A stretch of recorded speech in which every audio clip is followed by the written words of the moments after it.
Hello and अस्सलाम वालेकुम। Programme talk shock के लिए मैं हूं एजाज सैयद। आज का टॉक शॉक आप जरूर देखें अगर आप समझना चाहते हैं कि हिंदुस्तान पाकिस्तान के दरमियान जो टेंशन है इसके दौरान पाकिस्तान की मईशत का क्या बनेगा, मेरी और आपकी मईशत का, हमारी जेबों का क्या बनेगा। जरूर जानना चाहते होंगे आप तो जरूर ये देखिए।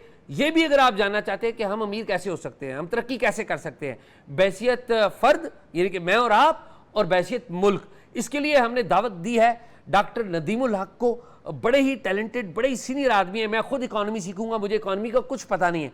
और डॉक्टर नदीमुल हक बड़ा कम आते हैं टीवी स्क्रीनों के ऊपर, मेहरबानी है इनकी ये आए। ये कौन है? इन्होंने 1974 में लंदन स्कूल ऑफ इकोनॉमिक्स से ग्रेजुएशन किया। बाद में अमेरिका चले गए, शिकागो यूनिवर्सिटी से इन्होंने मास्टर्स किया, PhD की, फिर IMF के एडवाइज़र रहे हैं। बड़े लोगों के साथ, बड़े मुल्कों के साथ इन्होंने काम किया है। इकॉनमी को वो समझते हैं। फिर ये पाकिस्तान ठीक करने आ गए, पाकिस्तान में प्लानिंग कमीशन में काम किया। 5 साल Pakistan institute of development economics उसके हेड रहे हैं। आजकल अपना थिंक टैंक चला रहे हैं। इनके थिंक टैंक को भी ज़रूर देखिएगा। तो इनसे हम जानने की कोशिश करेंगे कि ये इस लड़ाई झगड़े की फ़िज़ा में हमारी मईशतों का क्या बनेगा, महंगाई ऊपर जाएगी या नीचे आएगी, और सबसे अहम ये कि हम तरक्की करेंगे या नहीं करेंगे, मैं और आप तरक्की करेंगे या नहीं करेंगे, आगे बढ़ेंगे या नहीं बढ़ेंगे, और अगर आगे बढ़ना है तो फिर क्या करें। तो डॉक्टर साहब ने बड़ी किताबें भी लिखी हुई हैं, इसलिए बहुत ज़्यादा इल्म रखते हैं। तो इसलिए हम डॉक्टर साहब से बातचीत के लिए आज यहाँ पर मौजूद है। डॉक्टर साहब बहुत शुक्रिया आपका, आप आए। बहुत शुक्रिया जी, thank you for calling me. मोहब्बत आपकी, बहुत अरसे से हमारी ख्वाहिश थी कि आपको दावत दें। बस कुछ हमारी नलायकी मैं कहूँगा कि हम आपको पकड़ नहीं सके और कुछ मसरूफियत आड़े आती रही, तो वो कहते हैं देर आए दुरुस्त आए। तो डॉक्टर साहब सबसे पहले ये कि पाकिस्तान आप आए 30 साल गुजारने के बाद लोग यहाँ से भाग जाते हैं, हैप्पी नहीं? अच्छा, नहीं बिल्कुल नहीं। वजह हैप्पी इस वजह से ज़रूर है कि यहाँ पुराने रिश्ते नाते हैं, दोस्ती हैं, गपशप, उस हवाले से पाकिस्तान बड़ी अच्छी जगह रहने के लिए। और एक और चीज़ है जो सब लोग मुझे कहते हैं कि पाकिस्तान में खुद काम नहीं पर करना पड़ता, अपना बिस्तरा नहीं बनाना पड़ता, अपना वो चीज़ें हैं। बट अगर आप सोचें प्रोफेशनली, मैं किसी यंग आदमी को नहीं कहूँगा पाकिस्तान रहे। अगर आप सोचें कि हम तरक्की कर रहे हैं, हम नहीं तरक्की कर रहे। अगर आप सोचें हम तरक्की करना चाहते हैं, हम नहीं करना चाहते। तो इसलिए नाखुश हूँ क्योंकि आई रियली थिंक कि वी शुड बी प्रोग्रेसिंग। इंसानी ज़िंदगी का मेरे लिए जो अल्लाह ताला ने हमें मतलब दिया है, जो कुरान में लिखा हुआ है, जो हर जगह मतलब हमारा यह है कि हम अशरफुल मखलूक़ात हैं। हमें अल्लाह ताला को कुछ मौजज़ा करके दिखाना है। मैं नहीं कहता मौजज़ा लाइक पैगम्बर, बट हम हर बंदे की ज़िंदगी में मौजज़ा होता है, वो अपनी एम्बिशन। अगर आप जैसे अरशद नदीम में गोल्ड मेडल मिल गया, एक मौजज़ा कर गया, हमें अपना मौजज़ा, अपना मौजज़ा अल्लाह ताला को दिखाना है, वहाँ हम फेल कर जाते हैं।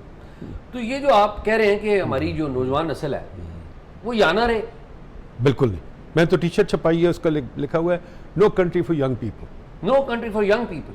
अच्छा, तो फिर बाहर तो जाते हैं तो वो तो ह्यूमन ट्रैफिकिंग, स्मगलिंग में मारे जाते हैं, कश्तियाँ डूब जाती हैं, हमारे नौजवान मर जाते हैं, सरहद पार करते हैं, गोलियाँ चलती हैं। तो फिर क्या करें? बाहर भी जाना है तो उसके लिए तो कुछ ये इधर इसके लिए चाहिए ना कुछ, तो क्या करें? सबसे इम्पोर्टेंट चीज़ है जी इस दुनिया में, पुरानी दुनिया में, अभी जंग की बात कर रहे थे, जूलियस सीजर की ज़िंदगी में या रसूलुल्लाह की ज़िंदगी में, हर जगह उन ज़िंदगियों में आपको तलवार चलानी आनी चाहिए थी।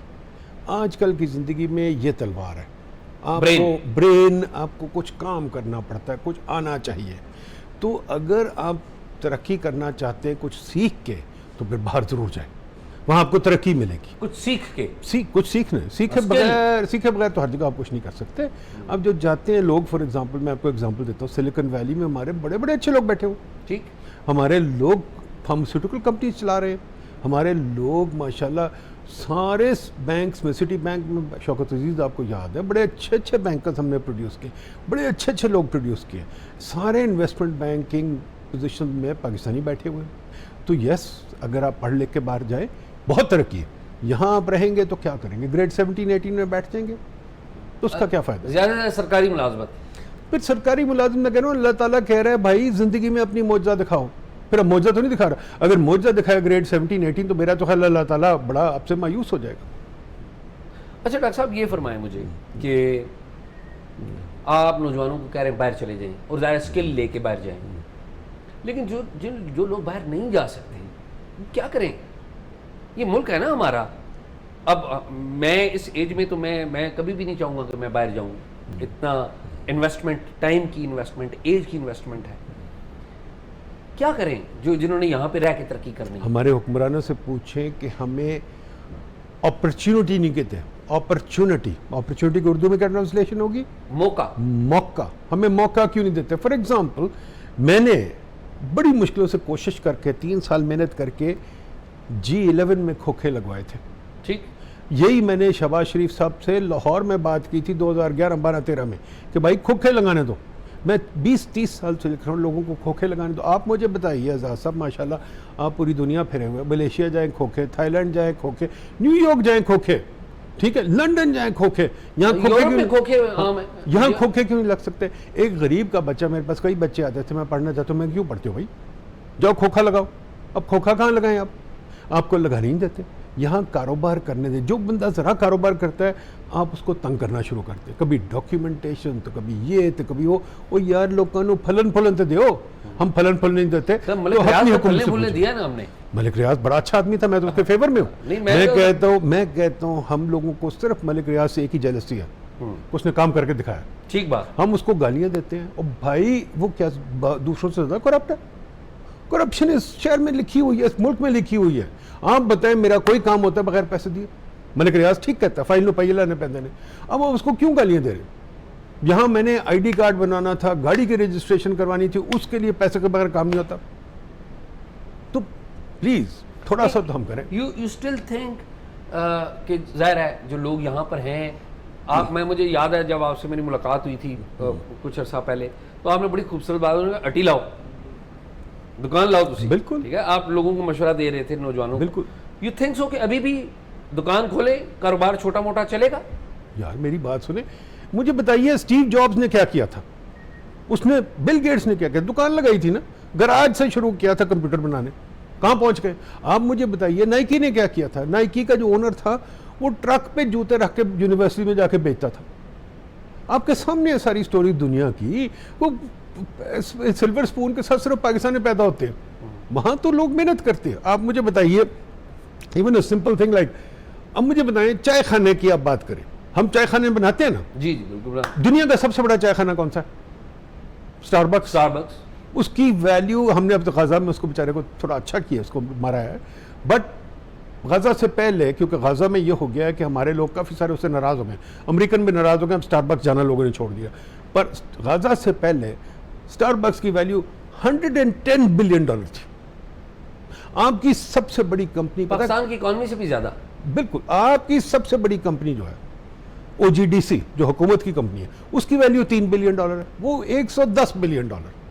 आप मुझे बताइए खुदारा, एक वॉलमार्ट क्या है? वॉलमार्ट एक खोखा है ना, जहाँ साली ये मिलती हैं, चीज़ें मिलती हैं, डिपार्टमेंट स्टोर है अल्फता की तरह। इट्स वर्थ अबाउट 250, पता नहीं कितने billion dollars, I have to check again, but it's worth a lot. The question is कि यार हमें बिजनेसेस को स्केल अप करना है। मैं हमेशा कहता हूँ मॉडर्न डे आर्मी जो है कॉरपोरेशन है, फौज नहीं है, कॉरपोरेशन। आपकी कॉरपोरेशन दुनिया फतह कर दिया। चीन की गाड़ियों ने देखे क्या कर दिया, भरमार डाल दिया दुनिया में, ठीक है। अमेरिका की मैकडॉनल्ड देखें कहाँ पहुंची हुई है। मैकडॉनल्ड क्या है? बन कबाब बेचती है ना। बन कबाब बेचने वाली कंपनी की कोई पता नहीं कितने बिलियन डॉलर का है वैल्यू। देखिए, ये अगर आपने जिंदा रहना है, और जैसे मैं कहा अल्लाह ताला को मुझे दिखाना, जवाब देना है हमने जाके, सबने देना जवाब, आपने भी देना है, मैंने भी देना है। अल्लाह ताला जब पूछेगा भाई की करके आए इतने साल की उम्र से, कुछ किया क्या जवाब दूंगा? मैं ग्रेड 17 जो रोटियां खा दिया ने, मैं नान कबाब खा देने। डॉक्टर साहब आपकी बात जो है वो गवर्नमेंट को समझ नहीं आती, लेकिन वैसे एक अच्छी बात है, फौज को मेरे ख्याल में समझ में आ गई है। फौज काफी कारोबार कर रही है और बड़ा अच्छा कारोबार। अच्छी बात है। नहीं, मैं उनके, बाय द वे, मैं, आप मजाक करें, मैं सीरियसली उनके फेवर, मैं बताऊं मैं सीरियसली उनके फेवर, बिकॉज वो कारोबार कर रहे हैं, पैसा तो नहीं लूज कर रहे, बजट से नहीं पैसे ले रहे। हमारे ब्यूरोक्रेट्स जो कारोबार कर रहे हैं, पैसे नहीं, बजट से पैसे उनके पास, डिफेंस बजट तो है, डिफेंस बजट उनके पास जाता है, उसको यूज करते हैं। हमारे ब्यूरोक्रेट तो हर 3 महीने के बाद PIA के खर्चे आ जाते हैं, रेलवे के खर्चे आ जाते हैं, वो तो वहाँ तो तमाशा ही खत्म नहीं होता, लॉसेज ही लॉसेज है, और उनको कुछ कहता ही कोई नहीं। अब एनर्जी सेक्टर में देखें, आप कहते हैं 2 ट्रिलियन या 3 ट्रिलियन और पड़े। ओ भाई, फौज बेचारी चलो कुछ भी कर रही है, कारोबार तो कर रही है ना, और प्रॉफिट भी कमा रही है, और हम शेयर भी ले सकते हैं उनके। ये क्या तमाशा जो इन्होंने सिविलियन साइड पे मचाया हुआ है। अच्छा, शेयर कैसे ले सकते हैं, मुझे बताएं। मुझे तो खुशी होगी कि मैं फौज के शेयर ले लूं। फौजी फर्टिलाइजर ले ले, अच्छा, उसका वो शेयर मिल रहा है, फौजी फर्टिलाइजर मिल रहा है मार्केट में, साझे का कारोबारी हुआ तो हाँ, तो बिल्कुल फौजी फर्टिलाइजर ले ले, फौजी सीमेंट भी है, ले ले ये चीजें जाके बाजार में, मार्केट में शेयर है, ऊपर भी जाएगा, शेयर ऊपर जा रहा है, बहुत अच्छा ऊपर जा रहा है। पॉइंट ये अच्छी बात है। मैं कहता हूँ खुदारा सिविलियन साइड भी हमें करके दिखा दे। ये क्यों नहीं यूटिलिटी स्टोर्स के शेयर बेच देते, ये क्यों नहीं बेच देते अपनी कंपनियों के शेयर, हमें दे और हमें प्रॉफिट भी दें। ये दुनिया ऐसे चलती है। चीन के पास स्टेट ओन्ड एंटरप्राइजेज हैं, सारे बिक रहे हैं, बड़ी अच्छी चल रही हैं। ये जो गाड़ियां हम चलाते हैं, कई स्टेट ओन्ड एंटरप्राइज। लेकिन डॉक्टर साहब, जमहूरियत भी एक चीज़ है ना। सिविलाइज दुनिया ने तो, अमेरिका ने, बरतानिया ने जहाँ पढ़े हैं, रहे हैं, उन्होंने तो जमहूरियत एक गवर्नेंस सिस्टम था। क्या होती है जमहूरियत जी? पीपल ऑफ, नहीं प्लीज मुझे बताइए जमहूरियत। Government of the people, by the people, for the people. Sorry, ये जो है ना, ये आपने एक लिंकन की फ्रेज पकड़ ली है, बट एक सेकंड जरा गौर कर लें प्लीज। Sir educate. जमहूरियत पे बहुत डिबेट है, ठीक है। बल्कि अगर आप याद करें, जमहूरियत पे ये डिबेट थी अमेरिकन कॉन्स्टिट्यूशन लिखने के वक्त। मोंटेस्क्यू वगैरह ने जो लिखा है वो कहते हैं जमहूरियत सबसे गंदा सिस्टम है दुनिया में। But you grown up in democracy. एक minute, let's talk about it. बड़ी इंपॉर्टेंट चीज़ है। जब अमेरिका ने अपनी कॉन्स्टिट्यूशन लिखी, उन्होंने डेमोक्रेसी नहीं मानी, उन्होंने कहा we are a republic, democracy is different. देखिए, democracy is the most unstable system in the world. Democracy जब थी रोमन रिपब्लिक, तो रोमन रिपब्लिक खत्म हो गई और एम्पायर आ गई, और एम्पायर 600 साल चली, डेमोक्रेसी 200 साल चली थी, ठीक है। और दुनिया जहान में अभी फिर डेमोक्रेसी डिस्टेबलाइज हो रही है। और जो उन्होंने उसका निकाला था इलाज, जो हम भूल गए, जो हमें समझ नहीं आई, जो मैं माशाल्लाह भुट्टो साहब को भी नहीं समझ आई, या समझ आई शायद उन्होंने जान के गलती की। देखिए, डेमोक्रेसी जो थी, मोंटेस्क्यू ने जो रीफ्रेम किया और फाउंडिंग फादर्स ने रीफ्रेम किया और पूरी दुनिया ने reframe, constitution is a democracy. Democracy is not voting, बल्कि even in the Roman republic senator जो थे वो वोटेड नहीं थे, ठीक है जी। वोटिंग अगर आपने लानी है, voting has to be in a framework of a constitution. Bhutto साहब ने जो कॉन्स्टिट्यूशन कॉपी की, ये 1935 की, उसमें वोटिंग उन्होंने जान के वो रखी जिसमें सिर्फ उनके बच्चे आ सकते थे, कंपटीशन कोई नहीं थी। Voting is like a market place, जो मेरा सब्जेक्ट है। कंपटीशन होनी चाहिए। आईफोन मर गया तो मर गया, आपके सामने है। हमारे पास, अब मैंने कल देख रहा था, एक बड़ी कंपनी होती थी बचपन में जो हम बड़ा उसको ग्रैंड समझते थे, अकाई। अकाई के tape recorder, acai, Nokia. Acai bankrupt हो गई 2000 में, नोकिया भी बैंकरप्ट हो गई, ठीक है। तो खुदारा, ये जो है कि आप कह रहे हैं कि सिर्फ वडेरे का बेटा एंटर करेगा। अब अमेरिका ने भी अपना इलेक्शन सिस्टम चेंज कर दिया है। अमेरिका में पहली चीज़ तो उन्होंने डायरेक्ट इलेक्शन लगाई नहीं, उन्होंने लगाई इनडायरेक्ट इलेक्शन, जो अयूब खान ने कोशिश की थी, भुट्टो साहब ने ख़त्म कर दी। तीसरी चीज़ उन्होंने ये भी किया है, अब शुरू कर दिया है, उन्होंने 4 स्टेट्स में ऑलरेडी शुरू कर दिया है कि जी आप फर्स्ट पास द पोस्ट नहीं होगा, सेकंड राउंड वोटिंग भी होगी, ठीक है। मैंने इसमें पूरी किताब लिखी हुई है, खुदा के वास्ते में डेमोक्रेसी अपनी ठीक करनी है। अभी डेमोक्रेसी नहीं है। 5 साल की वोटिंग, मेडिसन ने फेडरलिस्ट पेपर्स में 1777 में लिखा था, या 6 में, कि हमने कोशिश की कि हर साल इलेक्शन हो। हमने जान के डिफरेंट टर्म्स रखी है ताकि हर साल हमारी इलेक्शन 5 साल में एक होती है। अब मुझे कहते हैं 5 साल के लिए मैं सो जाऊं इलेक्शन। सर, उस इलेक्शन में भी तो इतनी ज्यादा मुदाखलत होती है। क्या मुदाखलत? इंटर 24 में आप देखें ना, क्या नहीं हुआ। 2018 में क्या नहीं हुआ। सारों के बच्चे आ जाते हैं, लेकिन सारे इलेक्टेबल्स आ जाते हैं। यह गलत बात है। आप लोग लिबरल जो है ना, सारे आप लिबरल से मेरा इख्तिलाफ है। नहीं, वो एहतराम देखें, नहीं बिल्कुल तो अच्छी बात है। मैं ये कह रहा हूँ सर कि सारे इलेक्टेबल्स के बच्चे आते हैं। अली चीमा ने लंदन में एक रिसर्च की है, हमने भी की थी, कि जी सिर्फ 200 या 300 फैमिलीज हैं जो कंटेस्ट कर सकती है। आप और मैं कंटेस्ट ही नहीं कर सकते इलेक्शन, ठीक है ना। तो ये फिर मार्केट प्लेस का, आप और मैं we should be able to contest. नहीं, लेकिन सर वो हम इसलिए कॉन्टेस्ट नहीं कर सकते कि लोकल गवर्नमेंट सिस्टम यहाँ पे इंट्रोड्यूस नहीं करवाया गया। स्ट्रॉन्ग लोकल गवर्नमेंट, आपने जहाँ पे तरक्की की, आपका लोकल गवर्नमेंट सिस्टम है, बरतानिया का लोकल गवर्नमेंट सिस्टम कितना रॉबस्ट। यहाँ लोकल गवर्नमेंट जब आया था तो सारे वडेरों के बच्चे बीच में घुस गए थे। मैं आपको नाम गिना देता हूँ, सारे वडेरों के बच्चे इलेक्ट हो गए थे। लेकिन सर, अब उनकी सेकंड जनरेशन तैयार हो रही है, वो कहते हैं हमारे बच्चे पैदा करो, वो उधर डालो लोकल गवर्नमेंट में। देखिए, लोकल गवर्नमेंट में भी आप मुझे चांस दें, मैं खड़ा होना चाहता हूँ। आप पहले कैंपेन में चांस सर लोगों को किधर मिले? ये जल मुशर्रफ के दौर में जो लोकल गवर्नमेंट था, क्योंकि वो मुशर्रफ साहब का एक अपना जाती एजेंडा था, आम लोगों को चांस मिला। बहुत वडेरे के बच्चे आए थे, सर बहुत ये बड़े। सियालकोट का जिला नाज़म एक बिजनेसमैन था, लोकल बिजनेसमैन। ये जेलम का जिला नाज़म एक पॉलिटिकल सियालकोट के साथ ही चल जाए, सियालकोट के साथ ही चल, नारोवाल का कौन था? नहीं मुझे नहीं याद, आप बताएं। ठीक है, प्लानिंग मिनिस्टर का बेटा। उधर चल जाए आगे। सर कमाल की बातें कर रहे हैं। ये नहीं हमें चाहिए, हमें चाहिए जो डेमोक्रेसी होती है ना, फिर डेमोक्रेसी, मैंने अभी इस पे पेपर लिखा, democracy like Olympic games, the best man should win, not the worst man. Number 2 कि डेमोक्रेसी का ये मतलब नहीं कि मिनिस्टर साहब ऊपर बैठ के राज करें। Sorry, the business of government is too difficult to be left to the ministers. Even in Rome पुराने ज़माने की बात करते हैं, वो जो काम की चीज़ें होती थी ना, ट्रिब्यून्स और ये वो जो चीज़ें होती थी, वो इलेक्शन होती थी कि जी वो जो उनकी इलेक्शन होती थी कि काबिल आदमी को इलेक्ट करें। हम ये नहीं इलेक्ट करें कि जाहिल को इलेक्ट कर दो। फॉर एग्जांपल मुझे बताया बीए का रूल लगा, उसने आपने बंद कर दिया। मैं तो कहता बीए छोड़े, मैं तो कहता बीए के बाद 10 साल की स्टिपुलेशन, 10 साल आप काम करके दिखाएं, कहीं सीधे नहीं आप आ सकते। ठीक है, मिनिस्टर बनने के लिए 20 साल काम करके दिखाएं। आप मुझे कहते हैं मैं जॉब के लिए अप्लाई करूं, मेरे पास डिग्री होनी चाहिए। एक जाहिल बंदा आप बिठा देंगे just because you got voted इन, और फिर वो रेलवे चलाएगा। अव्वल तो मिनिस्ट्री होनी चाहिए, रेलवे मिनिस्ट्री नहीं होनी चाहिए, एनर्जी मिनिस्ट्री, एजुकेशन। ट्रंप ने एजुकेशन मिनिस्ट्री बंद किया, हम क्यों नहीं कर सकते? तो आप समझते ट्रम्प एक अच्छी एग्जांपल है? बहुत अच्छी एग्जांपल। नर आदमी है जी, दलेर आदमी है। उसने आते साथ एक साइन किया, एजुकेशन डिपार्टमेंट खत्म करो, यूएसएड खत्म करो। वो हमारे हर 2 दिन हर गवर्नमेंट आती है, डाउन साइजिंग कमेटी करनी है, क्या करना है, कमेटी बना दो। कमेटी मिलती कभी नहीं, डाउन साइजिंग खत्म हो जाती। हमने हर बंदे को सरकारी मुलाजमत दी हुई है, ताहयात वजीफा लगाया हुआ है। क्यों भाई? जिसे वो कहते हैं जी सरकारी मुलाजमत चाहिए, क्यों? करना कुछ नहीं पड़ता, ये कहा जाता है। ठीक बात, सब कहते हैं। मुझे स्कूल कॉलेजेस के बच्चे कहते हैं, मैं जाता हूँ कॉलेजेस, वो कहते हैं हमें सरकारी मुलाजमत चाहिए, हमने करना कुछ नहीं बस। तो अगर आपने पूरी यंगर जनरेशन को ये सिखा दिया कि कुछ नहीं करना, तो फिर की चाहते हो तुसी? What do you want? As a people you have emasculated yourself, you have killed your younger generation. वो खुदा के वास्ते ग्रो अप। बच्चे हमारे जो बच्चे होते हैं, जैसे कि आप बड़ी कदर करते हैं खालिद बिन वलीद की और मोहम्मद बिन कासिम वगैरह की, वो बच्चे होते हैं जिनकी आंखों के 17-18 साल के बच्चे थे, उनकी आंखों में रोशनी थी, उन जाके कुछ किया। अगर आपकी जनरेशन की आंखों की रोशनी डाल हो गई है तो या सब हम दोनों बड़े बेवकूफ़ हैं। मैंने तो आज ही एक लेटर लिखा है दोबारा यंगर जनरेशन को, apology to the younger generation because we failed you. Younger generation की आंखों में रोशनी होनी चाहिए। आज़ाद साहब जाएं, पहाड़ चढ़े, जाएं दुनिया कॉन्कर करें, जाएं ऊपर पैराशूट करें नीचे, फिर यंगर जनरेशन बनती है। ऐसे नहीं कि ग्रेड 70 की नौकरी देके बिठा दे। सो आपका जो कंक्लूजन ये है कि हमने अगर आगे बढ़ना है यंगर जनरेशन ने, तो 2 बातें। एक तो ये है कि बाहर जाएं स्किल सीख के, पढ़ के, ठीक है।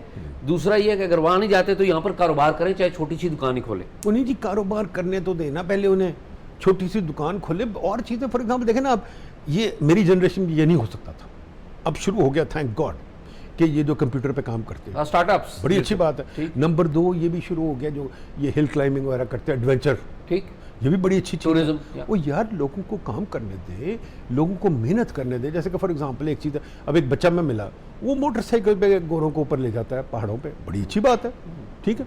एक बच्ची है जो कि पता नहीं कितने पहाड़, 3-4 पहाड़ चढ़ चुकी है, ठीक है, बड़ी अच्छी बात है। We need to encourage kids to take risk and do things, जो गोरे के बच्चे करते हैं। मैं हमेशा बच्चों को जब लेक्चर करता हूँ, मैं कहता हूँ देखो गोरे के बच्चे तुम में बहुत फ़र्क है। गोरे का बच्चा ये नहीं देखता कि मुझे आराम चाहिए, वो पहले तो अपनी फीस दे के खुद, मैं तो ये इस चीज़ पे भी मुझे बड़ी गालियाँ पड़ी हैं। मेरे पास आते थे बच्चे के मुझे स्कॉलरशिप दो, मैंने कहा क्यों? कि मैं गरीब हूँ। मैंने कहा अच्छा गरीब हो, ठीक है, तो मैं स्कॉलरशिप देता हूँ, तो मैं ले जाता हूँ सेंटोरस, तुम्हें नौकरी दिलवाता हूँ, तुम नौकरी करो और साथ तुम्हें स्कॉलरशिप देता हूँ। कहता ये नहीं मैं करूँगा। मैंने कहा फिर क्या फ़ायदा? मैंने कहा चलो मेरी नौकरी कर लो। कहता ये भी नहीं। मैं कहता उसमें कुछ सीख लोगे? कहता वो भी नहीं करूँगा, मुझे बस पैसे दे दो। यार अगर ये आपने हालत बना दी, क्यों आप वो स्कॉलरशिप देते हैं? गोरे के बच्चे को वर्क स्टडी स्कॉलरशिप मिलता है, आप काम करें और पढ़ें। गोरे के बच्चे को फिर ये भी यह होता है कि आप और भी कुछ करेंगे। वो रेस्टोरेंट में, जिस रेस्टोरेंट में अमेरिका जाता हूँ, मैं पूछता हूँ बच्चे तुम किधर काम कर, वो कहते जी मैं पढ़ रहा हूँ। फिर उसके बाद गोरे का बच्चा छुट्टियाँ आती हैं, बैकपैक पहन के वो पूरी दुनिया देखने निकल जाता है। आपने अगर बच्चों को ये तकवा नहीं देना तो फिर आई एम सॉरी आज़ाद साहब, you are creating God knows what. Doctor साहब आई ओपनर हैं, बहुत सारी चीज़ें और मैं समझता हूँ कि ये जो बातें आपके लिए हमारी जनरेशन, नई जनरेशन के सीखने के लिए हैं। आपको हम तंग करते रहेंगे। Coming back to the latest situation, India Pakistan यूं खड़े हैं आपस में, दहशतगर्दी वहाँ पे हो गई, अफसोसनाक, इनोसेंट लोग मारे गए, छोटी मोटी तिजारत थी बंद कर दी, एयर स्पेस थी ज़ाहिर है, फिर हमने भी जो आप पाकिस्तान की तरफ से भी आया, नुकसान किसका हुआ ज़्यादा ये जो इंडिया पाकिस्तान की? देखिए जी, दोनों का नुकसान होना है, बहुत सख्त होना है। अगर जंग होगी तो दोनों का नुकसान होना है। मुझे 2 जंगें याद है इंडिया पाकिस्तान की, जब मैं बच्चा था, दोनों में हमारा बहुत नुकसान हुआ। 71 और 65? हाँ, दोनों का नुकसान हुआ, बहुत नुकसान हुआ। कहने का ये मतलब है, ठीक चले मानते हैं इंडिया बड़ा है तो ऑब्वियसली ज़्यादा नुकसान सस्टेन कर सकते हैं, हम छोटे हैं कम नुकसान सस्टेन कर सकते हैं, बट ये स्पिरिट हम में भी है, लड़ तो हम लेंगे और लड़ेंगे, ज़रूर लड़ेंगे, ये कोई नहीं मसला, इसमें कोई डाउट नहीं, जो कैफियत है कर लेंगे। आई थिंक स्टुपिडिटी है। हम दोनों को आई होप कभी जाग आ जाए। ये पुरानी नेशनलिज्म की जंग है, आजकल की नेशनलिज्म जो है वो कॉरपोरेशन की जंग है। आजकल की जो नेशनलिज्म है वो जंग इकोनॉमिक है कि कौन ज़्यादा कमा सकता है, किसके लोग ज़्यादा फलते फूलते हैं, किसके लोग ज़्यादा अच्छे दुनिया में, आजकल ये कंपटीशन तो है। पाकिस्तान की समझ है कोई इस तरफ कॉरपोरेशन की तरफ जाने की? नहीं, पाकिस्तान की पता नहीं समझ क्या, मुझे समझ ही नहीं आती। हमारी समझ सिर्फ एक ही है। 5 साल पाइड के सरबराह रहे हैं, प्लानिंग कमीशन में रहे हैं, ये समझ ही नहीं आई आपको कि पाकिस्तान की समझ मुझे क्या? समझ आ गई, मुझे समझ आ गई। अच्छा, बताइए हमें ना एक ही क्या? चीज़ चाहिए, हमें टेक्का चाहिए, टेक्का, लफ्ज़ टेक्का, ठीक, जो मैं मोहित हुसैन को जानते हैं, मोहित जी, हुसैन जी, बड़ा मैं अच्छा, जानता हूँ, बड़ा मिजाज अच्छा भाई। राइटर है, मैं जी, उसको जी, हमेशा भाई। कहता रहता हूँ, Mohit you write very well, you are good humorist. एक लफ्ज़ पे लिखो टेक्का, मुझे टेक्के पे आर्टिकल बताओ, क्या मेरा ख्याल एक प्रोग्राम करें टेक्का क्या होता है। ठीक, टेक्का सिर्फ देसी लफ्ज़ है ठीक, कि जी मैं यहाँ कुर्ता पहनूंगा, उसके अंदर 5,000 का नोट नजर आए, मैं ऐसे ऐसे करके पैसे फेंकूंगा, और मैं, ये टेक्का हमारा कॉन्सेप्ट है, ठीक है। और दूसरा हमारा ये कॉन्सेप्ट है प्रोटोकॉल हो, आगे पीछे 3-4 गड्डियाँ हों, और तीसरा हमारा कॉन्सेप्ट है मैं शो मार सकूँ आपको, बाहर में कुछ भी नहीं हूँ, बाहर में रहता हूँ एक फ्लैट में, यहाँ मैं मस्त चैम्पियन बनूँ, बड़ी गाड़ी हो, ये वो, वहाँ पैदल फिरूंगा, यहाँ गाड़ी। हमारी ये मकासद है, हमारे जो मिनिस्टर बनने का मकासद यही होते हैं कि मुझे पावर मिले, टका मिले, और कुछ नहीं। We are not a people capable of working. मेहनत करें, मेहनत क्या, हमें हुकूमत में काम ही नहीं करना, तो मैं इस पर लिख लिख के तांगा, मीटिंग अपॉन मीटिंग अपॉन मीटिंगें करते जाते हैं। मीटिंग क्या होती है मुझे समझ ही नहीं आती। सर ये बताएं कि गॉड फॉरबिड ये जो strike, Indian strike, Pakistani response, limited war, सबसे ज़्यादा पाकिस्तानियों को किस चीज़ का नुकसान होगा? आम किस चीज़ की प्रिपेयर्डनेस होनी चाहिए?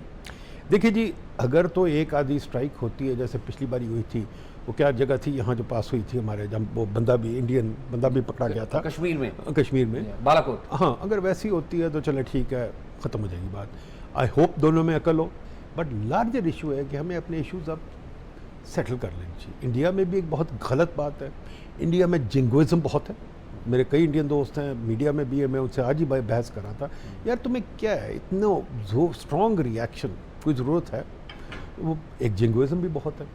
दूसरी चीज़ है, इंडिया में भी ये है कि वो अखंड भारत का कॉन्सेप्ट नहीं छोड़ते, और वो ये नहीं छोड़ते कि यार इंडिया जो था वो तो सिर्फ ब्रिटिश टाइम में इकट्ठा हुआ, वरना चंद्रगुप्त के मौर्य के टाइम में, कहते हैं अशोका के टाइम में, यार उसका क्या कम्युनिकेशन थी पता भी नहीं क्या था, यहाँ से टैक्सिला भी नहीं जा सकते थे, तो क्या फ़र्क पड़ता था। So quite frankly India, united India का कॉन्सेप्ट, ये मैं नहीं कहता, मुझे याद है मेरा प्रोफेसर था LSE में, लॉर्ड डिसाई, वो भी कहता था यार यूनाइटेड इंडिया का तो कॉन्सेप्ट ही कोई नहीं है। जो साउथ वाले लोग हैं वो तो अभी तक हिंदी भी नहीं बोल सकते। सो क्वाइट फ्रैंकली वी, अगर इंडिया को इकट्ठा रहना है तो यस देयर आर, उनमें भी टेंडेंसीज हैं, जैसे हमारे यहाँ टेंडेंसीज हर जगह है। हम लोगों को सबको मिल के अपने मुल्कों को बनाना है। हम बहुत पीछे रह गए इन जंगों में, अपने मुल्कों को बनाना है, आगे चले। मोदी ने एक दफ़ा कहा था कि ये इकोनॉमिक्स की जंग करो, बड़ी अच्छी बात थी। I think we have to go in that direction, और बजाय इसके के लड़ने का। अगर लिमिटेड वॉर होती कुछ नहीं, अगर ज़रा बढ़ जाती है तो फिर ऑफकोर्स हमें असला भी चाहिए, हमें चीज़ें भी, खाना पीना भी चाहिए, सब कुछ। हमारे पास इतने से रिजर्व्स हैं, 10 या 11 बिलियन के रिजर्व है हमारे। हम तो कहते हैं ना 32 अरब के रिजर्व हैं, 16 अरब शायद ओरिजिनल होगा, 32 अरब कह रहे हैं। 32 अरब तो पता नहीं और $687 अरब उनके हैं। देखें जी, उनके तो बहुत ज़्यादा है, ठीक है ना जी। द पॉइंट इज़ कि हमें ऑब्वियसली चीज़ें लेनी पड़ी, उनको भी लेनी पड़ी। खैर उनके पास पैसे तो हैं, हमारे पास पैसे कम हैं, वो ऑब्वियसली सब कुछ देख रहे हैं, मैं कोई ऐसी बात तो नहीं कर रहा उनको नहीं पता, तो हमें वो करना पड़ेगा। फिर जब हम उधार लेंगे तो फिर हमें वापस करना पड़ेगा। तो ये तो सारी चीज़ें हैं जो वॉर। तो हम उधार किससे लेंगे? हमें वर्ल्ड बैंक देगा, IMF देगा? नहीं, वो नहीं इस काम के लिए नहीं, वो नहीं देगा। हमें अपने पास से पैसे खर्चने पड़ेंगे। और उधार हम यही है कि सऊदी अरेबिया अगर हमारे जो करीब मुल्क हैं, चाइना वगैरह अगर में हेल्प करे, वो भी डिपेंड करेगा सिचुएशन क्या है। बट ये है कि ये सिनारियो मेरा नहीं ख्याल इधर पहुँचेगी। नहीं, गॉड फॉरबिड, दोनों मुल्कों के लिए मैं कोई डूम्सडे सिनारियो नहीं, लेकिन एक रियलिटी जो हमें समझनी चाहिए बतौर पाकिस्तानी भी, इस साउथ एशिया के शहरी भी, उधर भी समझनी चाहिए, हिंदुस्तान में भी समझनी चाहिए। उनको भी नुकसान है, ये खाली हमें नहीं जा रहा, उनको भी कितनी देर सस्टेन कर सकते हैं हम वॉर? देखिए जी, ये बात, अगर खुदा न खास्ता बात आगे चली जाए, ये स्पिरिट की बात है, ये हमारे तकवे की बात है, हमारे व्हाटएवर। ठीक। अब देखिए, जब 98 था, 98 में जब बम टेस्ट करने की बारी आई, तो हम जैसे लोग, हमें पता था कि सेंट्रल बैंक में कोई पैसे नहीं है, ठीक है, तो हमने बम टेस्ट कर दिया। मैंने कई दफ़ा सरताज साहब से पूछा, वो फाइनेंस मिनिस्टर थे, जहांगीर करामत साहब जनरल थे, पूछा कि आपको पता था? उन्होंने कहा पता भी होता तो हमने तो चलाना ही था, एंड चला दिया, ठीक है। उसके बाद यस, हमें साल भर मुसीबत पड़ी, हमने अकाउंट्स फ्रीज किए, सब कुछ किया, पर गुजारा हो गया, ठीक है, हम चल गए, कोई इतनी बड़ी बात नहीं हुई, ठीक है। इसी तरह अगर आप ले लें 65 की वॉर में, अब मुझे कोई पक्का पता नहीं, पर स्टोरीज़ ये है कि हमारा असला ख़त्म हो रहा था, पर हमने कोई चीन से इधर उनसे बंदोबस्त करके हम लड़ते रहे, ठीक है। फिर वो अमेरिका ने ख़त्म करवा दी। तो आई थिंक कि इस तरह हमें गुजारा करना पड़ेगा। जंग जो है जी, जंग की रैशनल कोई नहीं होता। नहीं, इसमें तो कोई शक ही नहीं। मैं तो इकोनॉमी के हवाले से इकोनॉमी के हवाले से यही है कि हमें पेट काटना पड़ेगा और लड़ना पड़ेगा। और अगर हमारी बत्तियाँ भी बंद हो जाए तो हमें बंद करनी पड़ेगी। अगर हमारा सब कुछ वो करना पड़ेगा। तो ये न्यूक्लियर वार भी तो हो सकती है। न्यूक्लियर वॉर तो खैर छोड़े ना जी, वो तो बात ही और है। किसी ने यूट्यूब पे सिमुलेशन लगाई हुई है कि अगर हम फुल फ्लेजेड न्यूक्लियर वॉर करते हैं तो सिर्फ हम नहीं मारे जाते, पूरी दुनिया मारी जाती है, बिकॉज जो ग्लोबल कवर आ जाएगा डस्ट का वगैरह, वो तो आप सबको आपको पता है। तो न्यूक्लियर वॉर तो खैर एक डूम्सडे सिनेरियो, उसका तो सोचना भी नहीं चाहिए। अगर वो हो गया, हम चलाएंगे तो वो भी चलाएंगे। अच्छा, ये बताइए कि अगर गॉड फॉरबिड ये बात आगे बढ़ती है तो क्या हम देखते हैं, पहले तो हम देखते थे ना जी, सोवियत यूनियन जब तक था कि सोवियत ग्रुप है, सोवियत यूनियन ग्रुप है, एक अमेरिका ग्रुप है, तो दोनों में से जिस तरफ आप खड़े हो जाएं तो कुछ ना कुछ हो जाता था। फिर सोवियत यूनियन खत्म हो गया, अमेरिका रह गया। अब अमेरिका ने अनाउंस कर दिया भी हमारा कोई ताल्लुक नहीं है। आल दो के अमेरिकी सेक्रेटरी ऑफ स्टेट ने कहा कि जी मैं बात कर रहा हूँ, और उधर शायद बात की भी है उन्होंने। अब मुझे ये बताइए, अभी तो कोई इंस्पेक्टर नहीं रहा यहाँ पर, कोई ट्रैफिक कंट्रोल करने वाला नहीं रहा। क्या इस स्पेस में जो इंटरनेशनल मॉनेटरी इंस्टीट्यूशंस हैं, IMF, world bank, Asian development bank, क्या ये रोल प्ले करने की सिचुएशन में है कि दोनों को कहेंगे यार थोड़ा बंदा बने? इनका मैंडेट ही नहीं है, मैंडेट नहीं और है, इनको आना भी नहीं चाहिए। अच्छा, नहीं आना, इसको आना भी नहीं चाहिए। बल्कि मेरा ख्याल वर्ल्ड बैंक की ओरिजिनल गलती थी, इंडस वाटर ट्रीटी में वर्ल्ड बैंक क्यों आया, उसका कोई काम नहीं था। ठीक है, हम इनको नहीं आना चाहिए। देखिए जी, बाहर से of course behind the scene सब बात कर रहे हैं, ट्रंप भी बात कर रहा है, everybody, nobody wants a nuclear war, nobody wants a small skirmish, ठीक है। हाँ, ये हो सकता है छोटी मोटी चीज़, जैसे पहले हुआ था वो जो हुआ था वहाँ बटग्राम में, कहाँ हुआ था वो अभिनंदन वाला जो एपिसोड हुआ था, बटाग्राम था, क्या जगह का नाम था, एक बालाकोट में हुआ, बालाकोट। तो बालाकोट में जो हुआ था, उस किस्म की कोई चीज़ हो सकती है। चले, अच्छी बात है, दफ़ा हो जाए अपनी छोटी सी, उसके बाद उस किस्म की चीज़ हो जाए तो बड़ी अच्छी बात है। मैं तो कहता हूँ वो भी ना हो, बड़ी अच्छी बात है। नंबर 2 ये चीज़ है कि जैसे हमने किया था ईरान के साथ, वो भी हो सकता है कि हमने जाके बम मार के खुश हो गए, ठीक है ना। पीछे पहले बात हो गई थी, हमने बम मार के खुश कर लिया, तो चले ठीक है, ये भी हो जाए। ऑल आउट वॉर मेरा नहीं ख्याल होनी चाहिए, ना होनी चाहिए, ना ज़रूरत है।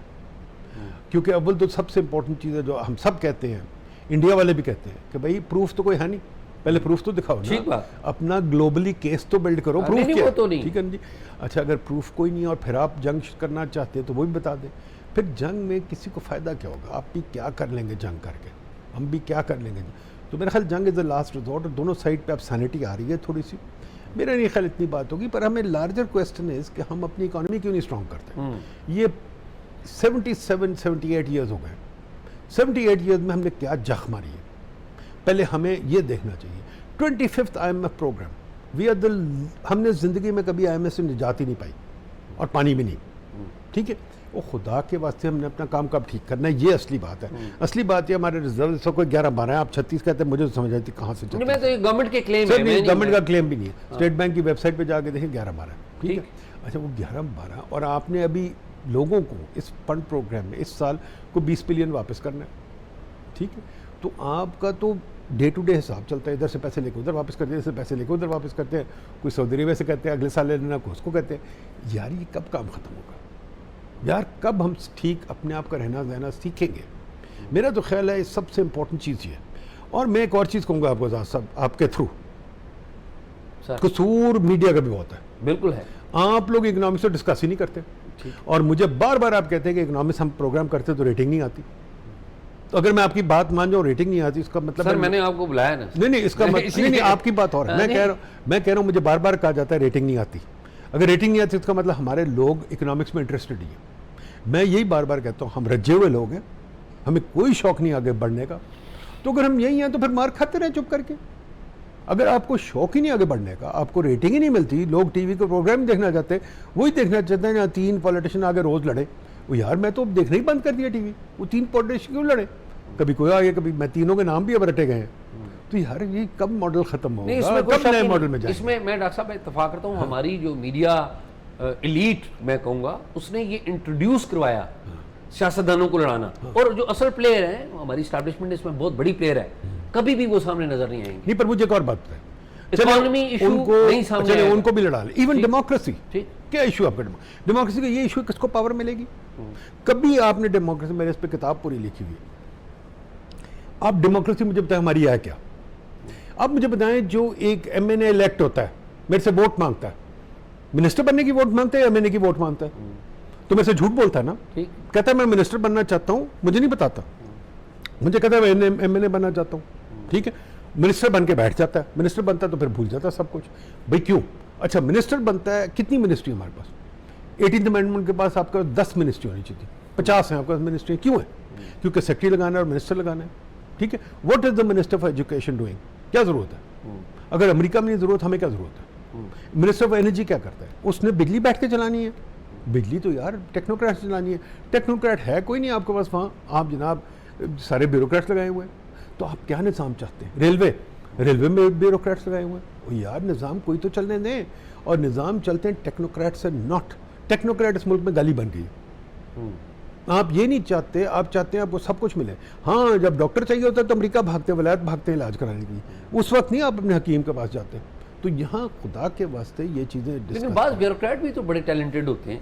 टैलेंटेड सब होते हैं जी, टैलेंटेड एक चीज़ होती है, ट्रेनिंग एक चीज़ होती है जी। ठीक बात, ठीक है। आप मुझे बताएं बहुत अच्छे ब्यूरोक्रेट बड़े टैलेंटेड हैं, आप उनसे ऑपरेशन करा लेना, फिर नहीं हो सकता, ठीक है ना, आप उनसे ऑपरेशन करा लें, नहीं हो सकता, ठीक है। तो ये तो बात ही ना, आपको डॉक्टर के पास जाना है, ये हमें स्पेशलाइजेशन और स्किल को देखना है, ये नहीं हम देखते। तीसरी चीज़ ये मुझे बताएं कि खुदा के वास्ते आप चाहते क्या? पहले बताएं आज़ाद साहब, आप किस किस्म की इकॉनमी चाहते हैं? आप सोशलिस्ट इकॉनमी चाहते हैं, आप कैपिटलिस्ट इकॉनमी चाहते हैं, क्या चाहते हैं? हम तो वो चाहते हैं जिससे आम आदमी को फायदा हो, कारोबार चले, पहिया चले, आम आदमी को रोजगार। आपने अब, मुझे याद है मैं बच्चा था तो हमने बड़ी मुश्किलों से राशन कार्ड छोड़ा, आज आप राशन कार्ड वापस ले आए। यार ये क्या है? ठीक है, मैं अभी बच्चा गया, मैं सुन रहा हूँ 50 साल से PIU को प्राइवेटाइज करे, आपने पंजाब एयरलाइन बना ली है। यार इस मुल्क में कोई आवे का बिगड़ा हुआ है। अगर आपसे PIU नहीं चलती तो पंजाब एयरलाइन चल जाएगी, ठीक है, ठीक। अच्छा वो ब्यूरोक्रेट चलाएंगे आप। अच्छा आपने राशन कार्ड क्यों बांटना शुरू कर दिया? अच्छा मैं जब फंड में था तो हमने एक बहुत बड़ी चीज़ की थी, वाशिंगटन कंसेंसस, आपने सुना होगा, जिसका ये था कि आप प्राइसेस नहीं छेड़ेंगे। सोवियत यूनियन मर गई प्राइस फिक्सिंग पे, हम आज तक प्राइस फिक्सिंग कर रहे हैं, DC रेट्स होती हैं। अब DC रेट्स मुझे बताइए 2025 में क्यों है? आप आटे दाल का घी फिक्स कर रहे हैं, घी की कीमत फिक्स कर रहे हैं, तेल की, ज़मीन की कीमत, और प्राइम मिनिस्टर चीफ मिनिस्टर उंगलियां दिखा कर दे, DC साहब जाकर चेक करें। भाई क्या चेक करें? अगर सोवियत यूनियन नहीं कर सका, चीन नहीं कर सका, आप कर सकते हैं? तो मैं तो बार बार कहता हूँ we are the most confused country in the world. हम पहले क्लैरिफाई, दुनिया से हम कुछ नहीं सीखना चाहते, हम दुनिया से अलग है। भाई अगर सोवियत यूनियन नहीं कर सकी तो आप क्यों कर रहे हैं? ठीक है, आपने क्या चेंज लेके आए? गोरे का निज़ाम अभी तक आपने प्रिजर्व किया हुआ है, वही पटवारी, वही फर्द, वही जनाब एफिडेविट। मैं अभी तक आज तक जाके अपनी अटेस्टेशन कराता हूं। अटेस्टेशन क्या होती है? उसने लिखा नदीम उल हक एक आदमी है। यार ये क्या बकवास और है? नोटरी पब्लिक का मोहर लगाएं जी। सोचे यार, तो ये चीजें आप क्यों नहीं खत्म कर सकते? क्या वजह है? अच्छा सर, आखिरी सेशन में जी। मुझे ये फरमाएं कि IMF हमें पैसे देता है। अभी जरा मैं फिगर्स में अच्छा नहीं हूँ, आपसे ठीक जरा है, सीखते ठीक हैं है। कि अभी हमने कितने पैसे IMF के देने हैं, अगली किस्त कब दे रहे हैं हम? अभी अगली किस्त देंगे इस बारी, अभी रिव्यू हो रहा है 9th को, उसके बाद अगली किस्तें देंगे। मई में। हाँ हाँ, तो दे पाएंगे हम अगली किस्त? अगली किस्त तो आ गई, क्योंकि मई 9th को जो मीटिंग हो रही है, इसका मतलब सब कुछ तय पा गया, तो सब कुछ तय पा गया, बोर्ड में जाएगा, आ जाएगी अगली किस्त। अगली किस्त आ जाएगी। मई की एंड कितने तक आ पैसे मिलेंगे जी हमें? उसमें मेरा ख्याल 1-2 बिलियन और मिलेंगे, 1-2 मुझे अरब पक्का मिलेंगे। नहीं याद, पर इतने ही मिलेंगे। और ठीक ठीक। तो जो पैसे हमें पहले भी किस्तों में मिले हैं, उसके मुकाबले में क्या हम अपनी मईशत को रिफॉर्म कर रहे हैं? नहीं, not even thinking about it. Not even thinking about it. तो हमने FBR में बड़ी तब्दीलियां लेके आए, बड़े अखाड़ पिछाड़ किया, और भी बड़े FBR में तनख्वाहें आपने बहुत अच्छी दे दी हैं। अब एक तनख्वाह, जो तनख्वाहें इतनी बढ़ रही हैं, मुझे तो डर लग रहा है। तनख्वाहें FBR में अब 8-8 तनख्वाहें मिल रही हैं हर महीने, 8 टाइम जो तनख्वाह, यानी कि 16-17 लाख मिल रहा है कई लोगों को, एक अफसर को। हाँ, आप देखें मेंबर प्लानिंग को 20-25 लाख मिल रहा है, ठीक है। कई इदारों में 50-50 लाख तनख्वाहें मिल रही हैं। तनख्वाहें तो बहुत बढ़ गई हैं। मिनिस्टरों को आप देख लें, 5-6 लाख तनख्वाह मिल रही है। तनख्वाह के अलावा उनको डाले घर में, ये पीछे नौकर चाकर सब कुछ फैसिलिटीज, हजारों चीज़ें, जजों को मतलब ताहियात फैसिलिटीज मिल रही हैं। ये कौन सा निज़ाम है? इवन गोरा ऐसे नहीं रहता था, गोरा भी ऐसे नहीं रहता था। गोरा हालांकि बाहर से आया था, गोरा कैसे रहता था? उसके पास कितनी गाड़ियाँ थी, उसके पास कितनी चीज़ें थी। हम तो गोरे से 10 तक आज आगे चले गए, 10 तक। फिर टैलेंट कोई है नहीं, आप टैलेंट लाते कोई नहीं, क्या करते? तो ये किस्त भी खत्म हो जाएगी, फिर क्या होगा अगर चीजें भी ठीक नहीं? तीसरा फिर क्या होगा? 26वां प्रोग्राम, फिर अगली दफा 26वां लेके 26 के बाद 27वां, 27वां के 28वां, तो बस ऐसा ही रहेगा। बस IMF भी अब हल्का पड़ गया। IMF को चाहिए कि बस भाई अब जाके अपना काम संभालो, 2-3 साल फिर बात करेंगे। IMF भी नहीं छोड़ता। Quite frankly the point is कि हमने कोई रिफॉर्म नहीं किया। टैक्स का सिस्टम हमारा, हमने इस पर किताब लिखी हुई पूरी। टैक्स का सिस्टम आपको बहुत फरसूदा है। 45% टैक्स लग रहा है सैलरीड क्लास पे, फिर आप 16% वहाँ दे रहे हैं, फिर आप 3% एक्साइज दे रहे हैं, फिर मतलब कितने टैक्सेस देने हैं? और जो देता है मेरा ड्राइवर, जो टैक्स दे रहा है बेचारा सेलफोन पे, उसको तो वापस कोई नहीं करता। मेरा ड्राइवर जो बिजली पे टैक्स दे रहा है, उसको कोई नहीं वापस करता, ठीक है। तो हमारा टैक्स का निज़ाम इतना फजूल है, इतना फजूल है, कोई समझ नहीं आती। हर 2-3 दिन के बाद हम किसी कंसल्टेंट को पैसे देते हैं। सारी हुकूमत आपकी फॉरेन कंसल्टेंट चलाती है। एक और बात प्लीज़ नोट कर लें, आपने गोरे को भगा दिया पर गोरे को वापस ले आए कंसल्टेंट। सारे फॉरेन कंसल्टेंट अपने प्राइम मिनिस्टर साहब तो खुद अपने साथ बिठाते हैं, बल्कि अपने से ऊपर बिठाते हैं उनको, गोरे कंसल्टेंट्स को। आपके सामने है, आप देख लें। जो आता था, जब ये चीफ मिनिस्टर थे, जो आता था वो मैकिन्जी से बंदा, मैं उसका नाम भूल रहा हूँ, उसको तो सामने बिठाते थे, ठीक है।